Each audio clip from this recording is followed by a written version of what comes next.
Dave Polsky. How I do hate ye. You really don't seem to have any clue how to write a well-structured story that makes any kind of sense or has consistent character behaviour. All you really seem to be able to do is write comedy. But he wrote my favorite episode. Oh, hey KP. How's it going? I couldn't resist hopping over here and reviewing something with my favorite bat-winged reviewer. You're a bat pony, right? The cape makes it hard to tell. Oh, I have wings, but they're more like dove wings. Man, I got excited too. Anyway, onto the review of one of the better Polsky episodes, Over a Barrel. There was one time when I felt Polsky just about got it right in terms of storytelling. How so? In Over a Barrel, we actually have a good message about how there are two sides to every argument, and there is always a way to discuss your differences and come to a compromise. I personally thought the Trials conflict was a good way to integrate real conflict into the show while still being funny but not talking down to its audience. The gags themselves were really entertaining in a way that wasn't really forced. I mean, this is the episode where Fluttershy came from after all. Fluttershy is best name. Yeah, everyone remembers that line. But you know what? That whole exchange leading up to that line and Spike and Rarity's annoyance afterwards is just some really great comedic dialogue. Speaking of jokes, I also really enjoyed Pinky's song and how it kind of helped the comedy. The smaller jokes like the horse-strong characters and the treatment of Bloomberg strike me as generally funny and not forced in the slightest. Yeah, the Pinky stuff was a bit hit and miss.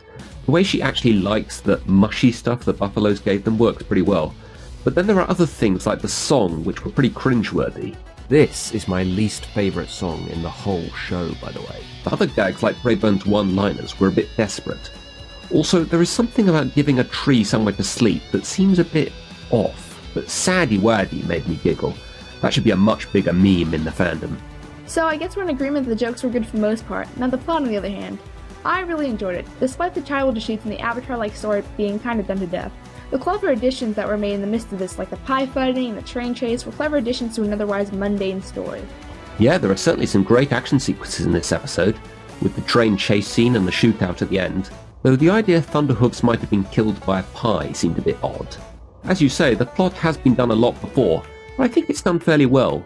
The only part I found a bit strange was when Applejack and Rainbow started arguing on the two sides' behalf. Like, why do they suddenly care so much?